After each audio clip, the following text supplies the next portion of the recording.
यदा यदा हि धर्मस्य ग्लानिर्भवति भारत अभ्युत्थानमधर्मस्य तदात्मानं सृजाम्यहं परित्राणाय साधूनां विनाशाय च दुष्कृतां धर्म संस्थापनार्थाय संभवामि युगे युगे। जय जगन्नाथ। आज आलोचना करिबा मानव जन्म सार्थक कर हला।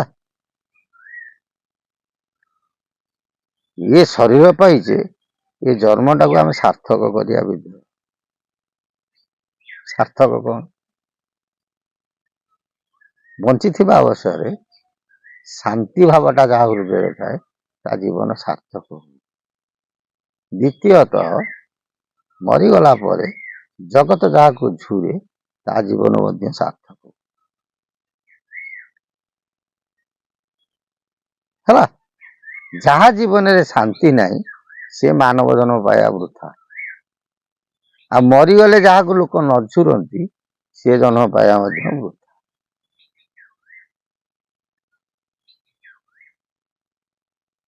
तमें जन्म हेल खाइल पील संसार कल पिला छुआ हेले पुणी मल मरीगला 14 दिन पलैला तुमको समझ घूरी गले से मानव जन्म किसी महत्व ना।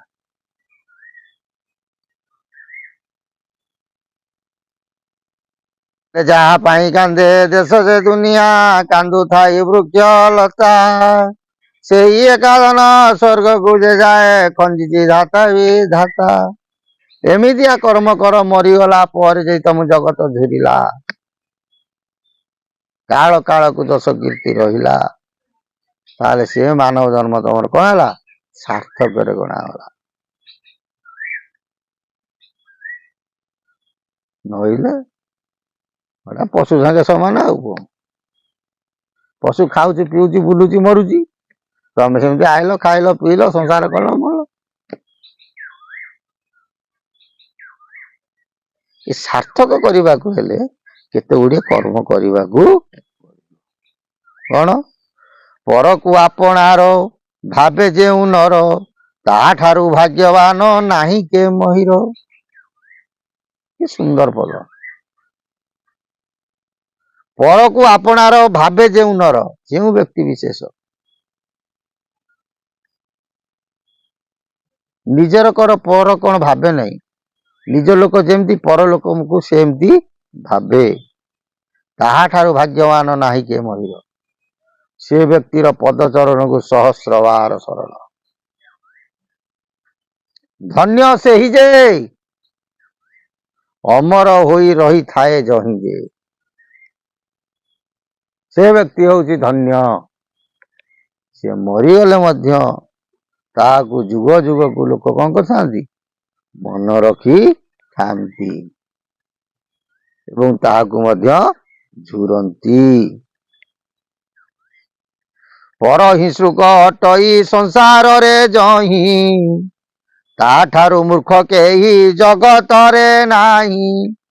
जो व्यक्ति परर सब बेले अमंगल चिंता कला ताठारु संसार रे केही आ मूर्ख नाहंती।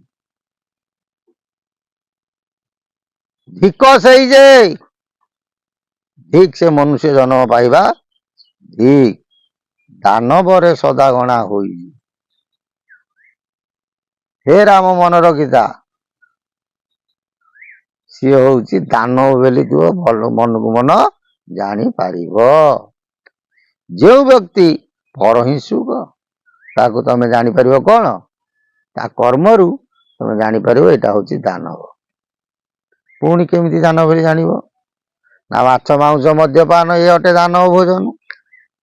जो माने तामसिक खाद्य को बेसी भल पाती मद्यपान व सुरापान को बेसी भल पाती सेमान मध्य दानव बोली तमें जानी पारिब कौथुरु ता खाद्य पेय एवं कर्मरु दानव बोली केमी जानिब ना परहिंसुक जीए ताको आखि बुझी जानिब ये होची कौन गोटे दानव व्यक्ति।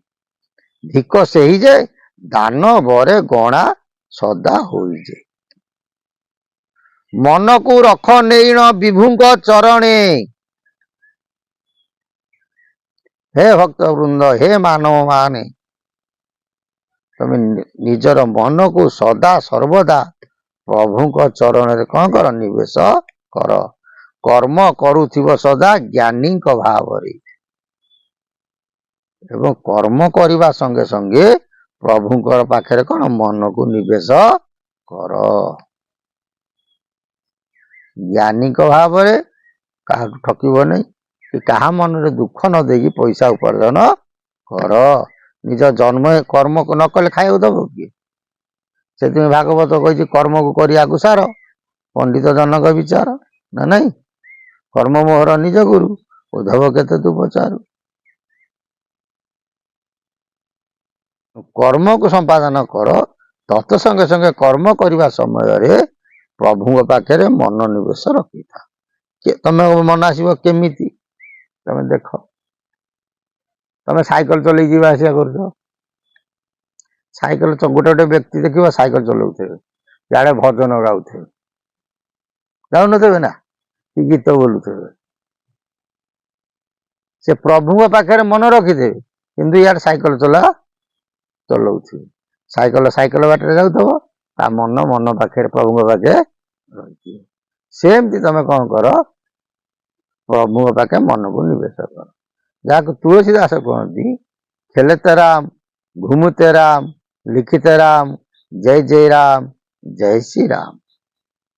खेलिला बेले गुह भाव राम, लिखिला बेले गुह भाव राम, शोला बेले गुह राम, खाइला बेले गुह राम। राम शब्द को हृदय रखी तुम सब कर्म कर। सत्य यही जे सार्थक जीवन हेब तही। जो व्यक्ति यही कर्म मान करे से व्यक्तिर आत्मा पुरुष सार्थक लाभ करे। सत्य यही जे ए कथा केबेले मिथ्या नुहे। आमे मान जन्म होइचे, आमे कौन खोजिया कथा? शांति। वर्तमान समय रे शांति की आउ के खोजु नाहांती, समस्त खोजुछंती कौन? सुख ना। सुख को यदि खोजिल दुख आसी जाई पारे। सुखे न मिलंती हरि दुखे बहुत, शांति मध्य गौर हरि दृश्य निरंतर। दुखे न मिलंती हरि सुखे बहु दूर, कहले दुखरे प्रभु मिलंती नहीं, आ सुख ठारू दूरे की बहुत रुहंती।